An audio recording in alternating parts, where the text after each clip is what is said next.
Hi, and I appreciate getting an opportunity to share a little bit about the history of Teen Mission USA. We're celebrating the 50th year because Mission Journeys Teen Mission USA started in 1970. However, there was a whole lot that happened before that that led up to it that was rather exciting in my life. To begin with, in high school, I was trying to be a bad boy, I guess. A really popular friend um, was not a Christian, and I wanted to be like him. But then, somewhere toward our senior year, he committed suicide. And I thought, man, I don't want to be like him. I want more than that. I come from a family of 11, and of the 9 children, almost all of them have been busy in mission work or ministry. And so I, um, I decided to go to Cincinnati Bible College just to check it out, and ended up staying there for the whole term. And during that time, from in '63, I took my first trip to Wyandotte, Michigan. And there I did the music for a revival meeting they were having and some special music and so on. That was my first travel type trip, but I really enjoyed it and the response was good. So I decided I would do more of that if it opened up. And then Standard Publishing Company hired me to work with Straight Magazine. And I wrote an article straight from Ken for about 4.5 years. And then I wrote occasionally for another 3 or 4 years.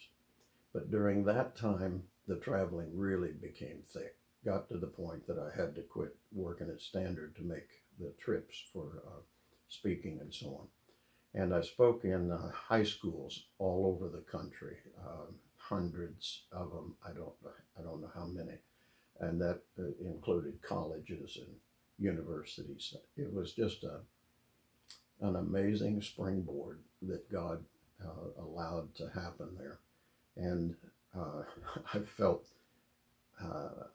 unworthy of it because in my family I have those who sing who really do a great job. And I sounded mediocre compared to them. But a lot of these people wanted me to do concerts, so I did. And most of the time I was doing music because I didn't feel like I was very much of a speaker. But then after a while, I got to doing more and more speaking, and then they weren't inviting me to sing anymore. And so I did a lot of speaking all over the country and all over the world. During these 50 years, we've worked in more than 40 different countries presenting the gospel. And it has just been a treat from start to finish. Um, I wish that I had opportunity to continue that kind of thing. But last year I retired, and I've been working just on a small scale since then. We're doing a Chinese Bible study on Tuesday nights and Saturdays. And then just as much as I can, I'm working with the senior citizens at our church. There's a tremendous opportunity for people. Well, one of the scriptures that just really pressed me at that time that my friend committed suicide was 1 Peter chapter 4 and verse 10. Actually, a few verses before and after that, but verse 10 particularly. It says there, each one should use whatever gift he has received to serve others, faithfully administering God's grace in its various forms. Well, what got to me after some years of service was that various forms, because it started out that I was singing reluctantly, and leading singing worked out great because the whole group was singing. But then when I was doing solos, it turned out okay. But then it turned into speaking, and then after a while, nobody invited me to sing. They just wanted me to speak. And so that went fine. But then we got to where we wanted the ministry to do more. And so we decided that we would do a mission trip. And our first one, I think, was to Jamaica. But in any event, we started our mission journeys. And then after a pretty short period of time, that became a tremendous amount of what we were doing. But then we were noticing that we weren't doing as much in the United States mission-wise. And so we began doing located mission trips. It was a change after another change. Everything was stepping from here to there. And we got to where we were doing a tremendous number of mission trips, accomplishing pretty awesome stuff. We built churches, we built schools, we built medical clinics. We took doctors with us to do medical mission work there.